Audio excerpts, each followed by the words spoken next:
Tell me when. Now. Okay, I have some extraordinary lag on my screen. Are you guys seeing me okay? Yeah. Good. All right. So today is dealing with conflict, which is interesting because as the boss, conflict is handled differently. It's kind of odd how you go through it. It doesn't match what you think. First, let's go ahead and talk about William H. McRaven, the sincere and serious. Actually, wasn't he an admiral? I think he might have been. Trying to remember. He was a SEAL at one point, and he led quite a few missions. And he basically took his experience going through. Let's turn this down just a little bit more. He took his experience going through the SEAL program and put that in terms of 10. I know everybody does a top 10 list. 10 things that you can do to be a success. The book is called Make Your Bed, and oddly enough, the first of his 10 things is about your first accomplishment of the day. One of the things they talk about is the fact that every day, and this is true in virtually any armed force in the United States or anywhere else I've been, they make them get up, clean up, get ready for inspection. One of the first things they do is they make their bed. Making the bed in the military is an entirely different thing from what most people understand. There is no, hey, let's just fluff up the pillow and move the sheets and make everything work. It doesn't work that way. It's pulled tight. The corners are perfect. I mean, the old joke was that you could bank a quarter and bounce it on a bed that was properly made. But why is it important? You know, is it just something we do? I mean, in the Navy, if you're on a ship, you make your bed only to have somebody else share the bunk, depending upon what kind of ship you're on. So why? It's about your first accomplishment. And the first of his top 10 reasons, things you do to be a success, are get that first accomplishment. It's the first thing you do during the day. You do it right, it gets checked off, and you've started the day by achieving goals. And psychologically, it has a long time been believed by the armed forces that this puts people in the frame of mind to continue to accomplish goals during the day. Who am I to argue? The United States military, specifically all of its branches, has had just extraordinary success at creating and molding people and getting people to do more than they think they could do. So we're going to take that as a given. This goes along the lines of, you remember we were talking before, I look at my email every morning before I even have a conversation. I won't discuss things until I've gone through it. Now for me, that's because, as I think I mentioned before, that's the voice of my customers, right? And you should be looking at it the same way. But it also quite neatly checks off that list mark. It is my first accomplishment of the day, and it puts you in the mindset to continue. Now let's move on to the ones that are a little more interesting. The second one is to find someone to help you. No one does everything alone. Well, if we don't understand at this point the value of teamwork in an organization, we all have problems. So I completely believe in that. But it's interesting the way they put it. Find someone to help you. Don't do everything alone. You know, if you're going to be the leader of an organization, you can't always do everything. Even some of the things that you would think you should do. I reach out to everybody that reports to me and ask them to help me with things from time to time. That's part of teamwork. And by the same token, if one of them reached to me with something, I'm always happy to help. Not necessarily just to give advice or direction or approval on something, but just to help with the thing. I probably do that more often than not with network, just because I've got an engineering background. But plain fact of the matter is I'll do it anything and for anybody. Art and I discuss processes all the time. You know, Jamie Bean and I talk about applications and who can use them. Kevin Ahern and I talk about, you know, what more value can we get out of BI. And I'm just trying to help. So find someone to help and find someone to help you. Next up, cultural match. If you're going to work with a team, make sure you all have the same attitude, the same mindset, the same goal. I think we've gone over these sort of things plenty well up until now.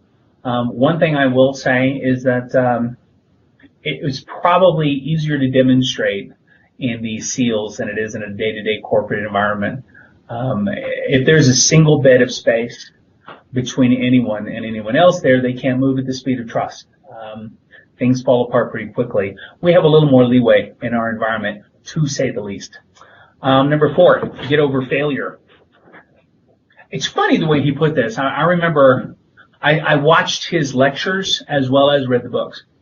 Read the book, singular. And I remember being really impressed with the way they looked at it. You're going to fail. You're going to fail to succeed at something. You're going to miss the mark. You're going to do less than you had intended. It's going to happen. Don't focus on it. It doesn't mean that you don't learn from it. It doesn't mean that you don't try to do better in the future. It just means don't focus on it. Don't let that be everything you see. I'll tell you the truth. I'm a firm believer, and I was taught this a long time ago, that the mind is the most fertile soil in the universe. Any seeds you sow on the human brain are going to bear fruit. You're going to have a crop, and it's going to be 10 times the amount you put on there. If you focus on negative things, you will find more negative things and you will see more things negatively. If you focus on things positively and you scatter that around your brain, you're going to see things more positively. It's a fact. So accept the failure, move on, but don't focus on it. Don't let that become a driver in your life. It never works well. Number 5, not too different from what was the previous one. Don't fear consequences. I don't know if any of you have kids. Well, I know some of you do, but in the grander scheme. The plain fact of the matter is this. How many times have we told our kids, or you've heard people say it, or maybe it's on a sitcom, for God's sake, you're getting in more trouble by not telling me what was going on than just coming to me with it. It's something it's been discussed amongst the tribe of humanity for a long time, and it's the case in work, but for some reason, you'll get some people, certainly not everyone, but a large enough group that it's worth mentioning, who never like to admit failure. Now, sometimes that's because, frankly, you're in a place where they get slammed for it. I've worked at a couple of companies, I'm sure some of you have too, where consequences of doing anything wrong were generally about getting fired, or so-and-so would slam you for this, or you would get blamed for that. Very accusatory places. Don't fear consequences is a wonderful thing to say, but it only works if you're in an environment where you're allowed to occasionally err. We are in one here. I'm a firm believer that everybody's allowed to make a mistake. They're just not allowed to make the same one twice. But if somebody makes a mistake and they drop a ball, they come to me and they let me know they dropped the ball. It's going to be okay. Just don't drop the ball again. So I do agree with don't fear consequences, but I will say it greatly depends on the kind of environment you're in. So that's my 2 cents on that one. Don't be afraid to take risks is number 6. I love that. It's true. I, however, will add considered risks. In the military, they're all about management of risk. Everything they do involves a risk, and quite frankly, these guys risk their lives every day. It's the people above them that try to limit those risks as much as possible. So don't be afraid to take risks, but make sure they're considered risks, and they're within the bounds of what we as a company will put up with or can allow. We don't have the support structure of the military and never possibly could. So think it through. Don't be quite as bold as he suggests. Do take risks, but consider them well. Stand your ground. It's all about no. We talked previously about the power of no, how strong it is. You have to have confidence that your no is appropriate. Those 3 things, right? People, finance, political capital, politics. You have to be sure that your no is within acceptable politics, and you have to be sure to understand the context of what you're discussing. But yeah, stand your ground. The power of no is a very strong thing if done correctly and at the right time. Number 8, be the best at your worst, which really just means professionalism. Anybody can be a good manager. Anybody can be a good leader when things are going well. You find out how good someone really is when things fall apart. One of the reasons why I have such extraordinary faith in this team and feel genuinely blessed to be a part of it is because I joined in here when the place was on fire. I think Jamie Bean called it a dumpster fire. Everybody stood up. Everybody did it. I got to see what everybody was capable of. when things are at their absolute worst. So I have just a ridiculous amount of confidence in that team because of it. So be your best at your worst. Is show professionalism at all times. Number 9 is stay positive when trouble comes. Not really being your best at your worst, but framing it positively. I hate to say this because it's become a bit of a giggle. How often can we put our 6 essential habits into our conversations? But this is a good one. Frame things positively. If something happens and some deal doesn't come through, I've got more time to do that. If I'm working on this, but I have to stop because I get a call from Chad to do something, well, that's great because, the business is improving. You can frame things positively or you can frame things negatively. This absolutely goes back to what I said about the human mind. It is the most fertile soil you will ever encounter, and your attitude will affect you and will affect how you're able to achieve and succeed, and it'll also affect your team. So, you better keep it in mind. Number 10 was never quit. And I think it was talking about, change direction, change strategy, ask for help, the whole go up, over, around, or through a wall routine. That's true. However, the military has in it a certain hierarchy that allows somebody way up here to call it, to say no. The people who are in the field in the front go forward generally aren't the ones who are allowed to call it, so they do teach never quit.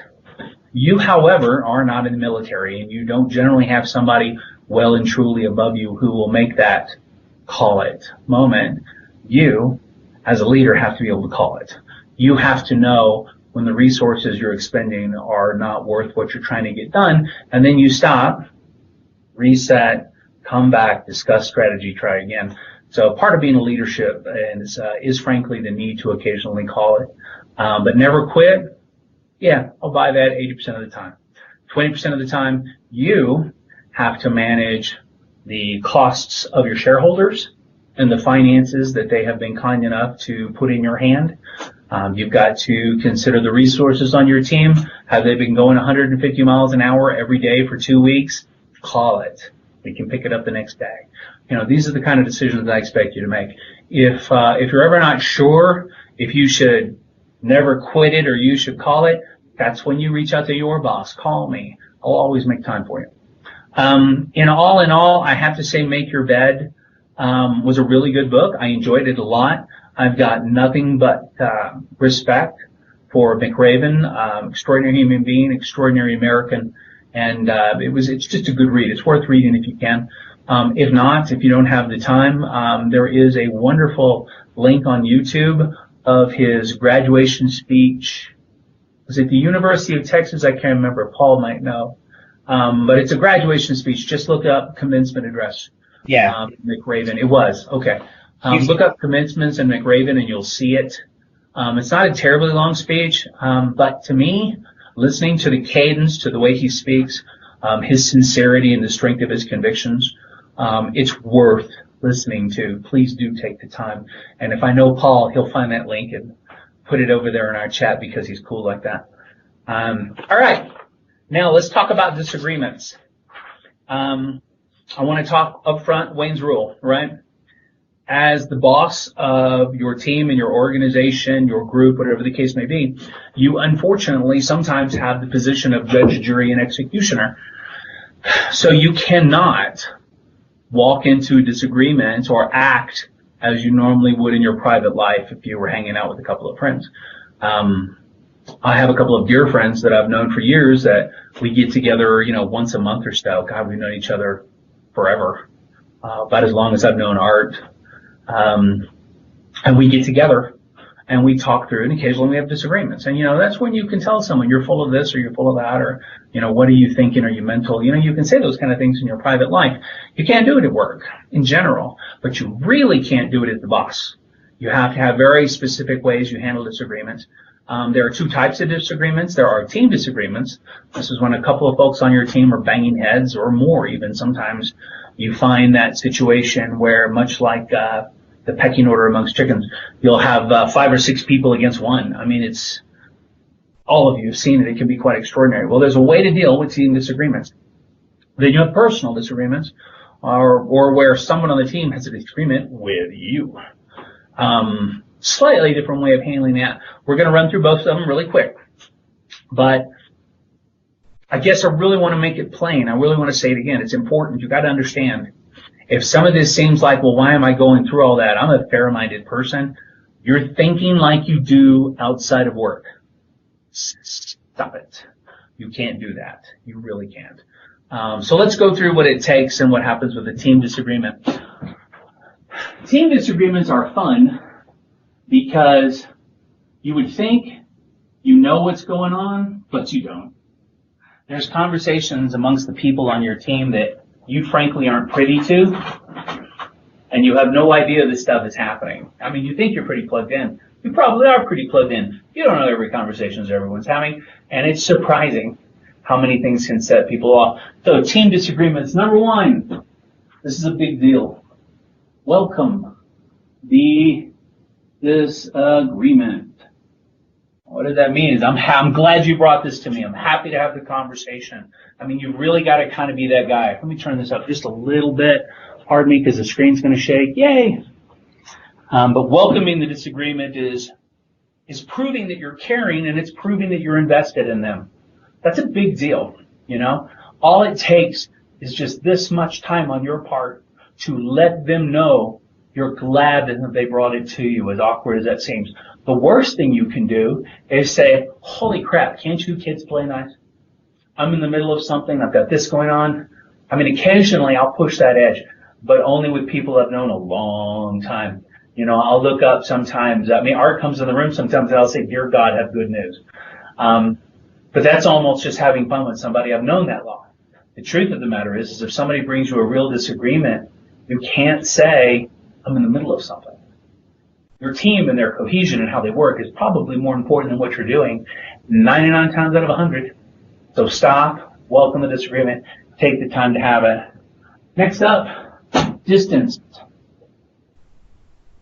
which means basically stop and ignore your instincts.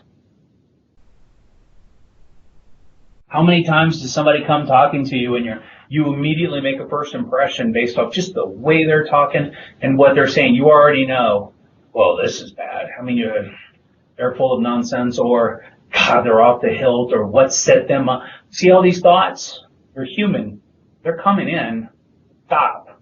Ignore them. You need to reset. Likewise, you need to control. I've heard this two ways, by the way. This is going to be kind of funny. Control. I'm going to go with the bad one.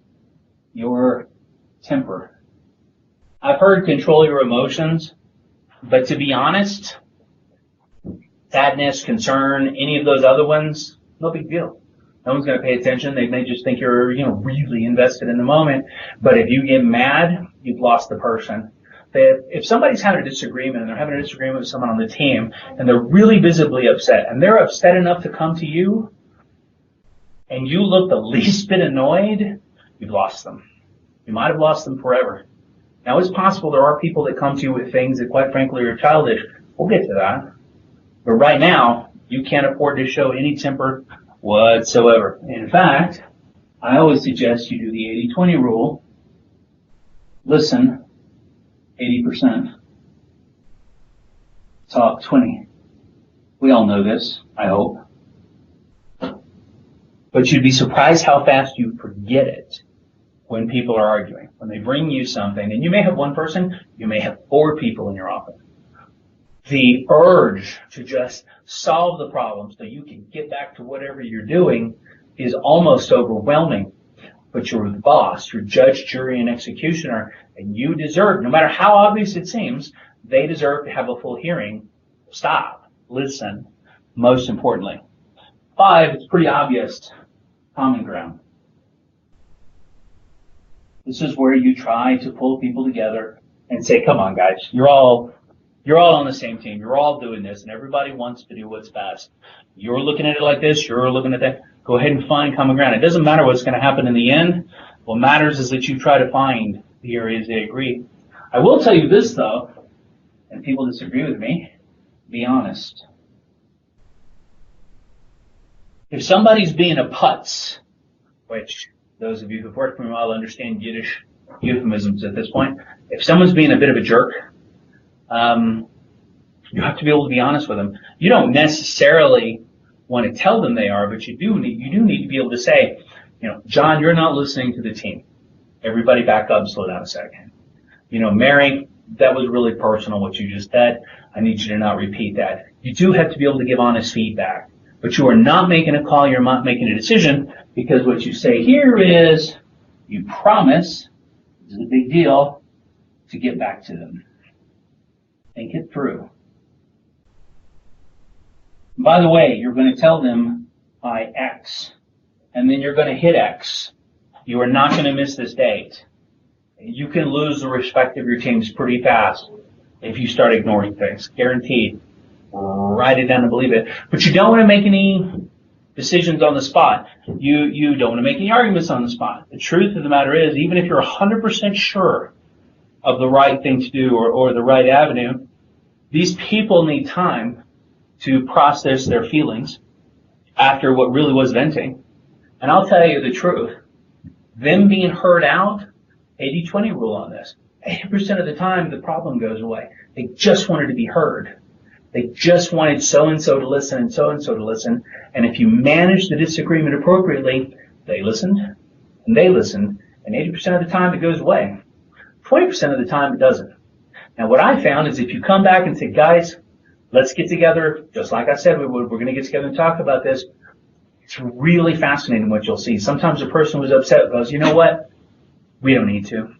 I was just upset. I was just feeling this or that or the other. We talked about it afterwards. We're okay. Are you sure about that too? Yeah, we're absolutely. And the problem, and all you had to do was be a fair and impersonal here, an arbiter, and manage the disagreement between them. You can do this here. You can't really do it at home. You can do it here because you are, or should be, surrounded by professionals, people who really want to get along. If you've got somebody that doesn't want to get along, we've had that conversation before. It's called manage up or manage out. But if there are people that want to get along and they want to work together, 9 times out of 10, 8 out of 10, you've solved the problem already. When you get back to that 20%, sometimes you make hard decisions. Sometimes one team or the other is upset. Your job is not necessarily to be a therapist to make everybody happy 100% of the time. At this point, you do have to be the boss. All right? However, this is all different than a personal disagreement. Personal disagreements is when somebody says you are being a putz. I've had these before.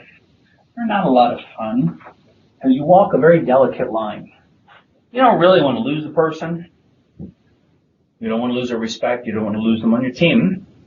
You do, however, have the position as boss. You are the final authority. There's only so much you can listen to. There's only so much you can deal with. So it's a really, really, really highly delicate line. I err on the side of assuming I'm not human. Or excuse me, I am human. All right, personal disagreements. 1, admit fault. If somebody comes up and simply says, hey, I had an idea at the meeting. You didn't even listen to me. Well, you might not have. If you didn't, admit fault. Right then, right there. We're not perfect. None of you are Wonder Woman or Superman or Batman. Always be the Batman. Just admit fault and move on. Nobody's expecting you to be superhuman. And in fact, being humble enough to admit that you aren't perfect will actually gain you more in the long run. However, if that's not going to cut it, set the tone. This is where you simply say, okay, so we're going to walk through why specifically we disagree on this. All right, this isn't personal. You can't let it become personal. And usually the person that's walked in with it has already made it personal. You can't let that happen. So set the tone. All right, well, we're going to discuss why we agree on this issue. Everywhere else we're okay. Let's talk through this. That's kind of a big deal because otherwise what happens is it spills out of control and before long it's, well, you never really liked me and ever since the Christmas party last year. I mean, God knows, you can hear so much nonsense. So set the tone up front and then manage the conversation. Look, I'm going to tell you something here and it's going to upset some of you. But I'm going to write this down and I want you to believe it. Ready? The 5-minute rule. Anytime you're having a personal disagreement with someone on your team, you should, they used to call it the coffee rule. If you can have a cup of coffee in your hand that's at drinking temperature, and it's cold by the time you're through talking, you spent too much time talking. You are not a confidant. You are not a therapist. You are not a coworker. You are the boss. You get to set the bounds on the conversation. Set it at 5 minutes, or it will just continue. It's almost the same thing as we talked earlier about Parkinson's law, that any action will expand to fill the time allotted to it. Same thing, 5-minute rule. Someone's got a personal disagreement with you, you just flat out state, all right, we got 5 minutes, I want to go over this. I want to see where we disagree. Let's get to the bottom of it. And if you do that, it'll actually change it right away. 4, focus on rapport. Focus on the conversation and the connection between you. It's the method of working the agreement or the purpose of the conversation, really more than what's being said. Really more. You want to make this almost a process.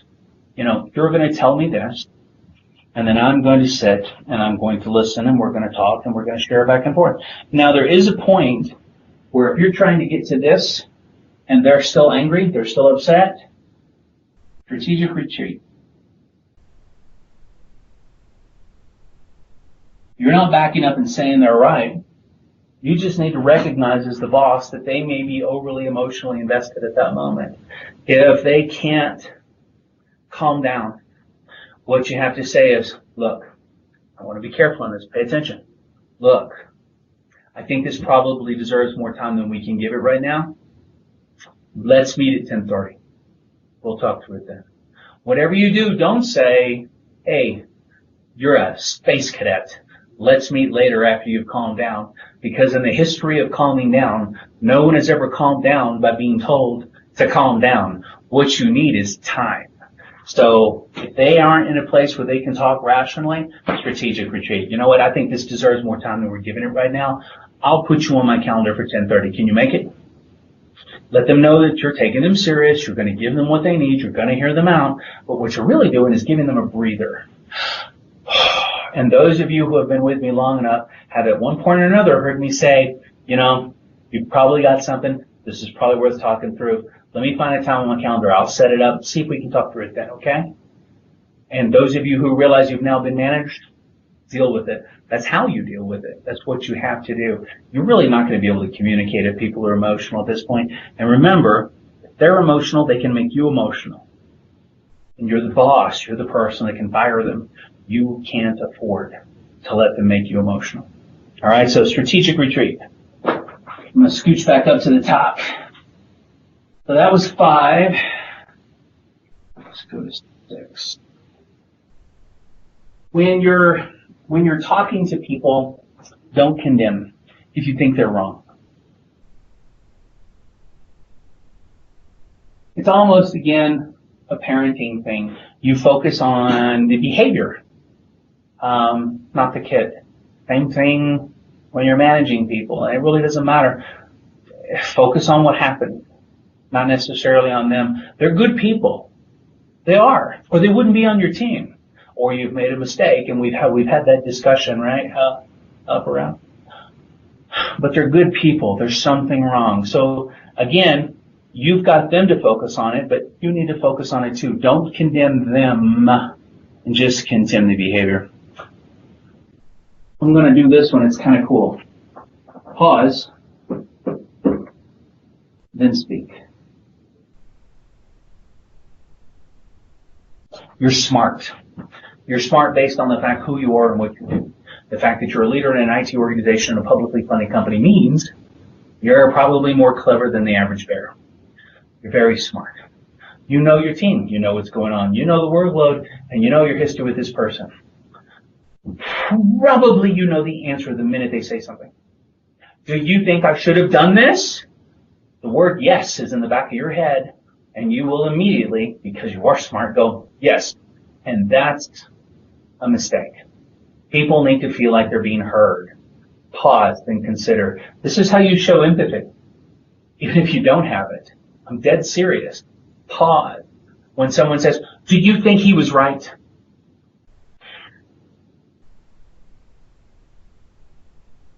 I understand your question. I do. I think you might have had a point.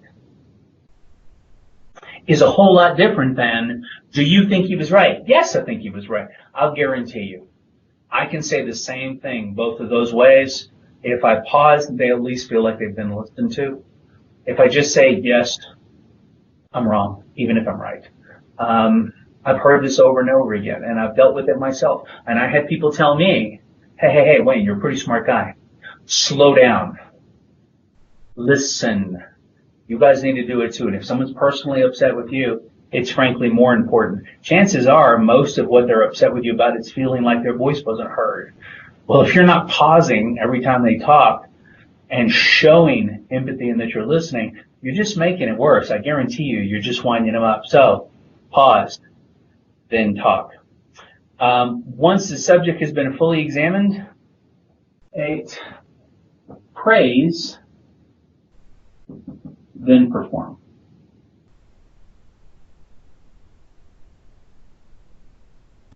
Let me explain what that means.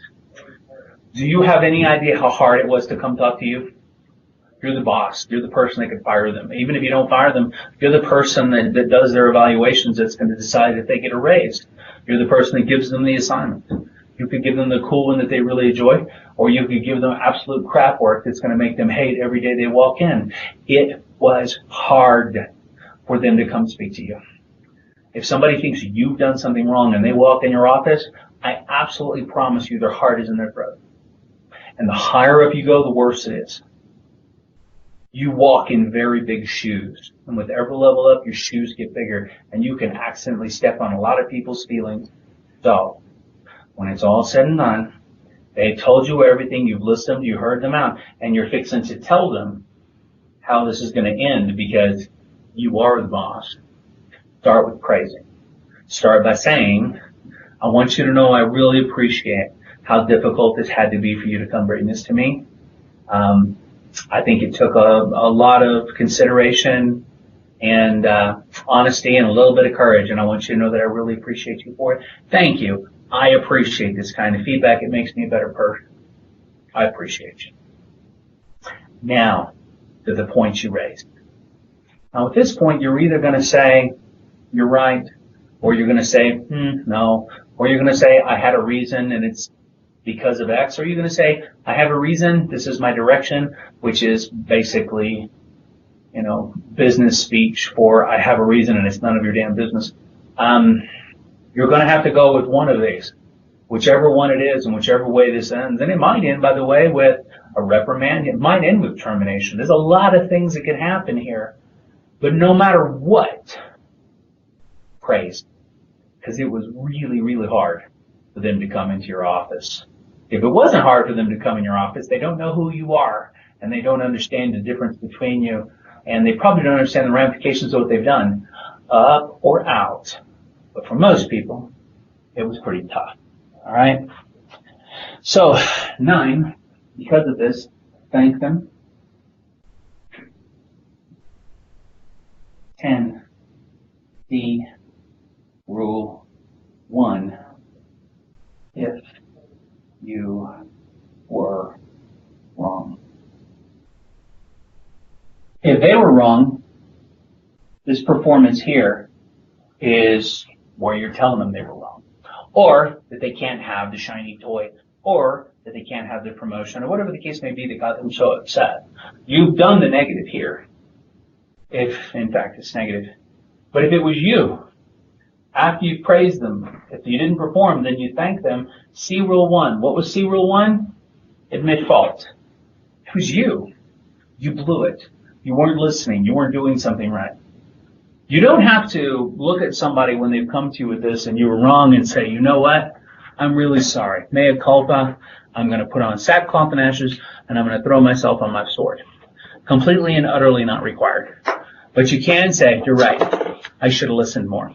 It may not change your decision and it may not change your direction because you are the boss and because you have directions from your boss. In my case, that might be Chad. In Chad's cases, it's the board of directors. The board of directors has a chairman of the board, and even amongst the board of directors, they've got investors that pay for them to have that seat. There's always somebody somewhere. But at the end of the day, if it's yours, just say it is and move on. It doesn't even mean you're necessarily going to change what happened or you're going to switch direction, but you ought to be man enough or woman enough. You ought to be secure enough in your being to admit fault. And if you are not secure enough to admit fault, when you've done wrong or you've hurt someone's feelings on your team, you shouldn't be a manager. And eventually, I'll find out about it. Up or out. You need to be honest too. All right? Let me tell you one last thing. I want to tell you how to lose a valuable player. I want to tell you how to lose the respect of somebody in 3 simple actions. When people come to you, there's 3 things you can do to lose them and you never get them back. One is very simple. Don't listen. Just sit there and go, but in reality, you're already planning what you're going to say. You're not really paying attention to them. People know that. So 1, don't listen. 2, talk about you. And this is when you start making rationalizations. Well, I this and I that. If you're not listening, if you're using the verb to be in any form, picture, shape, or fashion, I, all you're doing is talking about you. You're making it all about you. You've lost them. You've lost them. And the last one is pretty obvious, or I think it's pretty obvious. You'd be surprised how often it's interrupt them. When people come in and they say, listen, I'm really concerned about this because John told Betty that Betty needed to tell Chad that such and such is, if you right then and there go, whoa, I've heard this before. We don't have time for this crap. You guys need to. Likewise, if it's personal, Wayne, I don't understand why you're doing this. We need to, hey, you don't have to understand why. I'm the boss. You're done. So don't listen, talk about you, or interrupt. Guaranteed you lose these people. So this is dealing with conflict as a leader. It's a little bit different than your private life. It's concerningly similar to parenting skills. But it's just, how the human tribe functions, and we need to function with it. Next week, we're going to talk about road blocking. Road blocking people and change. You're going to find people that don't want to. How do you get around that? That's pretty much what we're doing next week. There is no optional reading next week. And the reason is very simple, that I want to get you guys to start reading Leadership and Self-Deception, and it's not an easy read. It might take you 2 weeks to get through it. This one is a required book. I think it's something that, as a leader, will make you better. I think that people in reading it halfway through it get irritable, and some people get mad, and by the end of the book they go, gosh, I think there's a point. The last chapter, I think, gets a little bit preachy and tries to turn into a cult. Same thing happens with every management book because, they want to keep making money off of it. Try to ignore that, and get to reading it. So Leadership and Self-Deception by the R. Binger Institute. Probably one of my favorite books I've ever read, in business. By the way, next week, I think Kelly Hilton has set up a Good Morning Star Tech. So it's actually probably going to be moved to the week after, because I'm pretty sure she said it at the same time as a regular meeting. So I guess that gives you 2.5, almost 3 weeks to read the book. And I will expect you to have read this book. This is the big one, guys. All right. Thank you very much. Now, do we have any questions? Going once. Wayne, the Good Morning Star Tech's on Wednesday. Is it Wednesday? I was told it was Friday. Well, all right. You only get 1 week free. Thank you. Yep. So 1 week free. And, that gives you 2 weeks to read the book. You can pull it off. So any other questions? 1, 2, 3. All right, I'm going to give you a little time back. How does that happen? Thanks, everybody. I'm going to do this. I'm going to use this in my marriage. You will do self-deception. Bye, everybody. Going to give your wife time back in your marriage? You're so wrong. See you later, guys.